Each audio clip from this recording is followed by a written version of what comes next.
Pessoal, beleza? Estamos aí para mais uma aula de bioquímica. Gente, nós tivemos a oportunidade de ver bioquímica em sala, mas eu achei melhor fazer uma revisão e deixar uns tópicos mais detalhados para vocês. Então agora vocês vão acompanhar as aulas de bioquímica, tá certo? Então o que for explanado aqui, o que for comentado para vocês, tu podes verificar que tem muita coisa que nós tivemos a oportunidade de ver nas nossas aulas, tranquilo? Então, olha só, aqui eu coloquei para vocês uma aberturazinha linda, né, e um sapinho, tá certo? Então vamos ver aspectos dos compostos, tá certo? Então vê bem, quando a gente estuda bioquímica, né, eu acho que vocês lembram, nós havíamos comentado que existem diversos tipos de substâncias. E essas substâncias elas são classificadas. Essa classificação ela vai depender de uma série de fatores. Vai depender da composição, vai depender da função, né? Então, todos esses aspectos são relevantes no que se diz respeito à classificação desses compostos. Tranquilo? Então, olha lá. Nós temos compostos orgânicos, onde eu coloquei alguns aqui para destacar para vocês. Nós temos os orgânicos, proteínas, gorduras, carboidratos, ácidos nucleicos, vitaminas. Então, todos esses são compostos orgânicos. E nós temos os compostos inorgânicos, que são caracterizados pela água e sais minerais. Aí tem uma dica interessante. Quando eu falo em orgânico, eu tenho água e sais minerais. Quando eu falo em compostos orgânicos, o resto que eu não comentei. Beleza? Então, vitamina é orgânico, ácido nucleico é orgânico, gordura, proteína, tá certo? Então, todos esses são orgânicos. Então, a primeira dica é exatamente essa, tá? Então, vê lá. Eu coloquei o negócio cheio de guerigueri, cheio de kikiki para vocês aí também. Tá bem bonitinho, tá? Ó, vamos lá. Vou começar pelo beabá. Vamos trabalhar com a água primeiro, né? Então, a água, eu destaquei um conceito aí para vocês. Acho que foi o mesmo conceito, mudei pouca coisa. No que se diz respeito ao que a gente viu em sala de aula, tá? É uma substância que se encontra em maior quantidade no interior da célula. É considerado um solvente universal. Lembra que é uma definição assim muito abrangente, né? Você diz assim, solvente universal, porque ele consegue dissolver uma quantidade enorme de substâncias. Porém, existem substâncias que a água não consegue dissolver, tá certo? Então é bom que vocês tenham esse crivo aí para não ficar viajado aí na situação, né? É solvente universal, mas não dilui tudo, não dissolve tudo, tá certo? Ó, atuando como dispersante de inúmeros compostos orgânicos e inorgânicos das células, tranquilo? Então vê lá. Aí eu coloquei a origem. Aí tu tens a primeira origem endógena, né? A origem da água que é oriunda do teu corpo, dentro do teu corpo. Essa origem endógena, ela quer dizer o que, cabeça? Em virtude das reações que você encontra, tá certo? Reações a partir do momento que existe uma ligação peptídica, formação de um aminoácido. Então tu tens aí as ligações que existem nessas substâncias, você tem o desprendimento de molécula d'água. Por isso que nós falamos que essas reações elas ocorrem por desidratação. Essa desidratação ela ocorre em virtude da perda dessas moléculas d'água, certo? Então vê lá o que eu defini para vocês. É aquela proveniente das reações químicas que ocorrem no próprio organismo, com liberação d'água. Isso aí é fato, né? Exemplo, água liberada durante a síntese de proteína, polissacarídeos, lipídios, nucleídeos, tá? Ácidos nucleicos e no que se diz respeito ao final da respiração celular, tá? Se você observar direitinho, perceba que no final da respiração celular você tem água e gás carbônico, não é isso? Lembra que a gente viu lá na respiração celular o que acontece? Ciclo de Krebs, a glicose que está passando ali está sendo quebrada, está formando está formando o gás carbônico, né? Então, o ciclo de Krebs é onde você encontra a maior quantidade de gás carbônico que é sintetizado na célula a partir da mitocôndria. Então, tu tens a glicose mais o oxigênio que está liberando gás carbônico mais água, não é isso? Então, esse tipo de característica da respiração celular é muito interessante. Observe que na fotossíntese ocorre uma reação inversa do processo respiratório, né? Quando você fala em fotossíntese, a condição ela muda. Porque na fotossíntese eu vou encontrar gás carbônico e água produzindo com auxílio do cloroplasto. Com esse cloroplasto você vai encontrar o pigmento que é a clorofila, não é isso? Outros pigmentos carotenoides, que são pigmentos lipídicos, que vão auxiliar exatamente a produção de glicose e oxigênio que é desprendido para o meio, não é isso? Então observe que a água está presente nesses tipos aí de reações que são interessantes, que aparecem muito nas provas para a gente. Ó, aí eu coloquei água exógena, aquela proveniente da ingestão, ou seja, toda a água oriunda dos alimentos, é a água na forma líquida mesmo que você consegue ingerir, que você consegue beber, tá? Então, existem essas duas disposições para a gente que se diz respeito à origem da água do nosso corpo. Aquela que é absorvida no meio externo e aquela que é produzida a partir de uma série de reações químicas. Aí eu coloquei, ó, a quantidade da água de organismo varia em função de 3 aspectos básicos. Você tem que ficar ligado aí nesses 3 aspectos, tá? 3, ó. Tecido ou órgão. Observe que o tecido ósseo, né, osso compacto, ele apresenta uma quantidade muito menor de água do que um tecido conjuntivo propriamente dito, do que um neurônio. O neurônio ele precisa de uma quantidade de água muito grande, em virtude de exatamente do seu processo de polarização, despolarização do neurônio, não é isso? Então, dependendo do tecido ou do órgão, você tem uma concentração maior ou menor dessa água. Idade do organismo influencia demais, influencia muito. Observe que um recém-nascido ele pode chegar até apresentar 80 a 75% da sua massa corpórea com água. Metabolismo muito acelerado, né?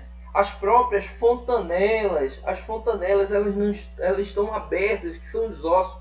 Ali você tem os ossos abertos, que o pessoal chama antiga moleira, né? A linguagem popular moleira, que é a fontanela. Você tem ali o tecido ósseo que está aberto ainda e precisa metabolizar, né, para absorver mais sais de cálcio. E quem é que dá essa fluidez? Quem é que facilita? Né? É esse solvente que viabiliza exatamente a chegada dessa água nessas áreas. Observe que depois de um tempo o crânio ele fica compacto, ele fica mais rígido, não é isso? Então você tem o fechamento dessa fontanela, que é a abertura exatamente que tem no crânio. Então, a água, ela viabiliza isso, tá certo? Observe que uma pessoa adulta, tu encontras aí um percentual de água mais baixo do que um recém-nascido, né? 65%, 63%, em torno disso aí, tá certo? E a espécie estudada, né? Dependendo da espécie que você está estudando, você vai encontrar uma quantidade maior ou menor de água. Um exemplo clássico, você tem uma água viva, né? A água viva você é uma estrutura impressionante. É um quinidário, é um selenterado. E de cabeça, o que é quinidário? O que é selenterado? Que eu não lembro o que é. Quinidário. Lembra quinida, tá? E quinida do grego quer dizer urticante, que queima. São aqueles organismos que apresentam células urticantes, tá? Que são os quinidócitos. Selenterado também é o mesmo nome, né? O mesmo nome não, mas o sentido para o grupo, não é isso? Selentero, que lembra em consideração o primeiro grupo a apresentar intestino primitivo, tá? Então, uma água-viva que está nesse grupo dos quinidários, ele se apresenta para a gente com uma característica muito interessante, né? A água-viva apresenta 98 a 99% da sua massa é água, por isso o nome é água-viva, tá? Então vai depender exatamente desses parâmetros. Vamos lá, vamos continuar. Olha, propriedades. Algumas dessas propriedades nós já tivemos oportunidade de ver, de abordar em química. Mas é interessante que você dê uma reforçada, que às vezes vocês não veem direito, tal, alguns não viram, então seria interessante que vocês fixassem aí, porque vai servir de base para outros conteúdos, tá? Então, apresente-se como uma molécula polarizada. Lembra que eu tenho 2 átomos de hidrogênio e 1 de oxigênio. O oxigênio é mais eletronegativo. Havia também comentado para vocês nas aulas de química que o oxigênio faz parte daquele grupo do Fonfon, né? Grupo do Fonfon. Fluo, oxigênio e nitrogênio, que é muito eletronegativo. Então atrai, por isso que é uma molécula polarizada. É considerada solvente universal, a gente já viu. É considerada solvente universal, porém, ela não consegue diluir todo e qualquer tipo de substância. Aí eu coloquei alguns aí, ó, sais minerais, algumas substâncias orgânicas e gases, tá? Substâncias apolares são insolúveis em água, principalmente em virtude da polaridade, tá? Os solventes, substâncias que são colocadas na água que não apresentam facilidade e que não são dissolvidas, apresentam característica molecular apolar, enquanto a água ela tem uma característica molecular polar, é uma molécula polarizada, tá certo? Então existe até uma dica aí pra gente. Quando você fala numa substância polar, polar dissolve polar, beleza? E apolar dissolve apolar, simples desse jeito, tá certo? É por isso que algumas substâncias, alguns compostos, alguns hidrocarbonetos, algumas substâncias de cunho orgânico que não são dissolvidas pela água, elas apresentam característica apolar, né? Mas elas são muito bem dissolvidas pelo éter, pelas cetonas, tá certo? Tranquilo? Então você tem exatamente esse tipo de característica. Alto calor específico e tensão superficial. Lembra aquele mosquitinho que fica em cima da água ali? Porque existe a tensão superficial ali entre as moléculas, impedindo exatamente do mosquitinho ele afundar. E calor específico, você sabe a temperatura de ebulição da água, 100 graus Celsius. Então, a água é uma das poucas substâncias que você encontra ela entrando no seu estado de fusão, de solidificação e de evaporação entre 0 e 100 graus. Não é isso? 0 e 100 graus. Quando você observa qual a temperatura para que eu possa deixar algumas substâncias como o álcool etílico, né? O álcool etílico no estado, passar pelo processo de ebulição, né? Estado gasoso, 78 graus Celsius. Mas para você colocar essa mesma substância no seu estado sólido, você tem que diminuir bastante ali, menos 100, menos 110 graus Celsius. Então a temperatura tem que ser muito baixa, tá? Olha lá, eu coloquei para vocês aí a estrutura, né, que determina exatamente essa condição de polaridade. Eu vou botar aqui um negocinho, aqueles breguedezinhos que vocês sabem que eu gosto, tá coçando só meu nariz. Ó, vou dar um bereguedezinho aqui para mostrar a vocês algumas situações interessantes. Ó, então tu tens aqui, amores. Então tu tens aqui o oxigênio, né? A gente viu que o oxigênio é uma molécula, é um átomo que é mais eletronegativo que o hidrogênio, né? Então esses elétrons que estão aqui, ó, nos átomos de hidrogênio, eles tendem a ser atraídos aqui, tá certo? E essa atração vai promover exatamente a polarização da molécula da água, tá? Então, pela fórmula de Lewis, como eu destaquei para vocês, ele mostra para a gente a quantidade de elétrons aí. E essa quantidade de elétrons, tanto no que se diz respeito a toda a estrutura e também na camada de valência, né? Então, esse tipo de molécula, ela é considerada uma molécula polar em virtude desse aspecto. Olha lá. E aqui tu tens exatamente os polos, né, que são formados. Aqui tu tens os polos, né? Um polo positivo, ó, referente exatamente ao hidrogênio, e tu tens um polo negativo, em virtude exatamente dessa atração que o oxigênio ele exerce em relação aos elétrons dos átomos de hidrogênio que estão adjacentes a ele. Beleza? Tranquilo? Zero bronca, eu havia comentado isso. Vamos lá. Funções da água. Amores, olha lá. Aqui tu tens algumas funções que nós já havíamos comentado, mas eu vou destacar aqui que são interessantes para fixar isso aí para você. Tá certo? Então, participa de diversas reações, a gente já havia destacado. Apresenta-se no processo de hidrólise no tubo gastrointestinal, muito comentado isso. Tá certo? Muito comentado. Algumas substâncias, quando você submete a ação da água, deixa eu beber só um negócio aqui, rapidinho, para descer melhor aqui o...